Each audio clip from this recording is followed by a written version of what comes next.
Good morning students. आज का topic है equilibrium constant in nursed equation. तो हमारे पास सपोज इक्वेशन है जिंक, वही जो हम पहले लिया था वही इक्वेशन ले रहे हैं।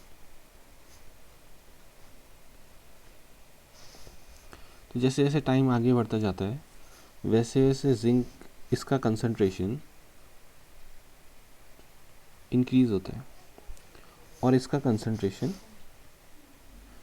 डिक्रीज होता है। ठीक है, लेकिन एक ऐसा टाइम आता है जब concentration becomes same, concentration same हो जाता है। जैसे हमारे पास सेल है, तो सेल के लेफ्ट हैंड साइड और सेल के राइट हैंड साइड दोनों जगह जो कंसंट्रेशन है वो सेम हो गया। जब दोनों जगह कंसंट्रेशन सेम हो जाएगा तो करंट फ्लो नहीं करेगा उस स्टेज में, यानी कि जो वोल्टेज है वो हो जाएगा ज़ीरो। वोल्टेज ज़ीरो क्यों होगा? क्योंकि there is no difference in concentration, तो चार्ज का फ्लो नहीं हो पाएगा। तो उस एक छोटे से टाइम स्पैन में वोल्टेज ज़ीरो होगा। अब इसको कहते हैं इक्विलिब्रियम, कि इक्विलिब्रियम हैज़ रीच्ड।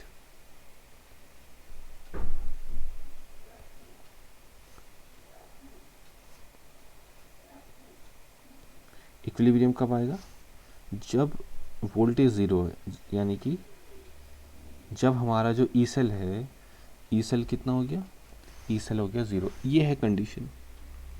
अगर जो आपके पास एक नंबर पे ऑब्जेक्टिव आएगा कि आप बताओ कि कौन सी एक कंडीशन है जिसमें इक्विलिब्रियम ज़ीरो आएगा, जिसमें इक्विलिब्रियम रीच होगा, तो आंसर पे हम लिखेंगे कि इक्विलिब्रियम तब रीच होगा जब हमारा वोल्टेज ज़ीरो हो जाएगा, जब हमारा ई सेल ज़ीरो हो जाएगा।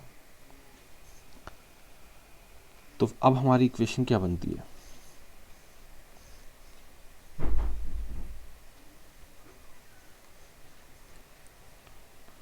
तो हम इक्वेशन जानते हैं नर्स्ट की हमारी equation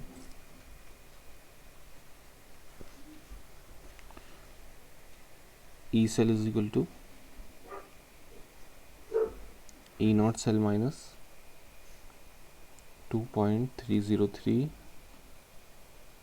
are T upon N F log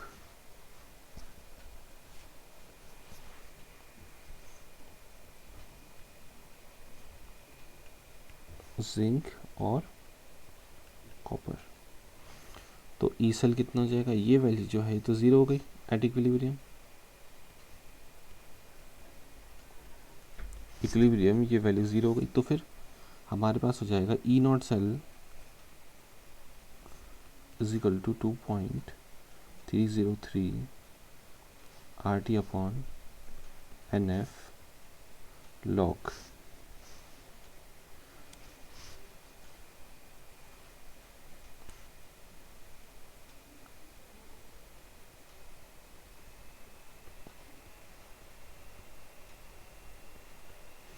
अब यहाँ पे हम एक नए टर्म को इंट्रोड्यूस कराएंगे, but at equilibrium Zn plus two C U plus two की जो वैल्यू होती है, इसकी एक वैल्यू होती है, उसको हम कहते हैं के सी। ये हमने पढ़ा था क्लास 11th में इक्विलिब्रियम वाले चैप्टर में। तो इसकी वैल्यू हो गई के सी एट इक्विलिब्रियम, बहुत ही इंपॉर्टेंट है। तो ये हमारा कन्वर्ट हो जाएगा के सी में। तो अब हमारी इक्वेशन क्या बनेगी?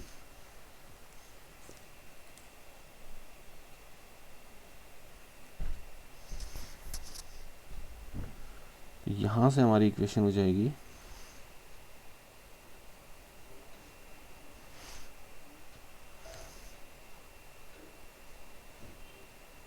ई naught cell is equal to 2.303 RT upon NF log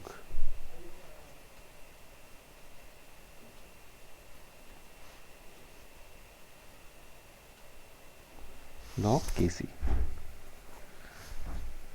Kc is equilibrium constant. ठीक है, तो कई बार हमसे क्वेश्चन में पूछा जाता है कि Kc का वैल्यू निकालो, तो वो हम एक क्वेश्चन करते हैं। क्वेश्चन है, ये NCERT का ही क्वेश्चन है।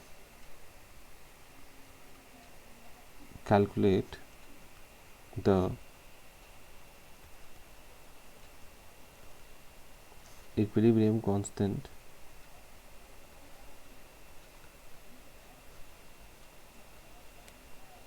of the reaction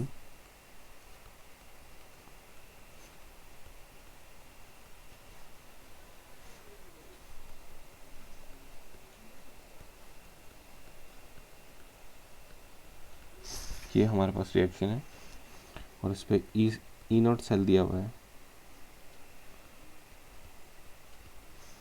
ये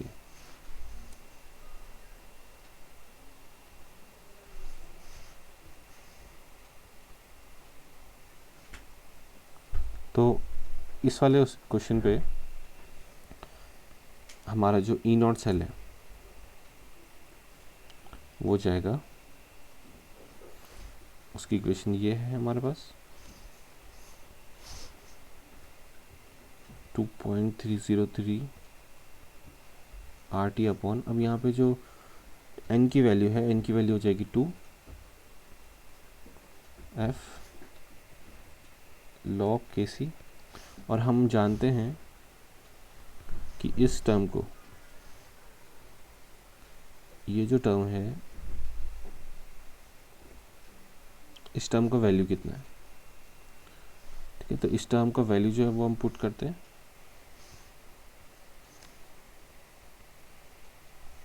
तो E cell is equal to 0.059 upon 2 log Kc, और ई नॉट सेल की वैल्यू भी हम पुट कर देंगे, वो हो गई हमारी 0.46। तो यहाँ से log Kc की वैल्यू आ जाएगी 15.6, और log टेबल से हम इसकी वैल्यू निकाल देंगे।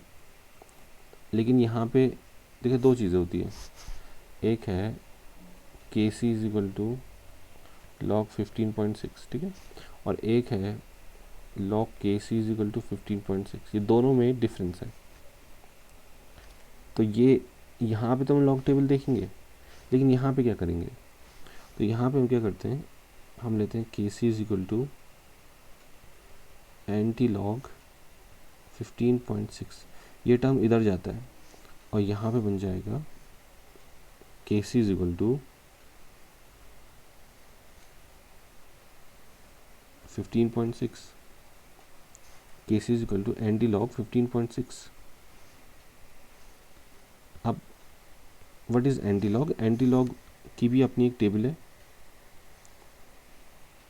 एंटी लॉग की भी अपनी एक टेबल है, तो वो टेबल हम उस टेबल से हम आंसर कैलकुलेट करते हैं। ठीक है, तो आज हमने ये देखा कि कैसे Kc की वैल्यू निकालेंगे। तो टॉपिक था equilibrium constant from Nernst equation.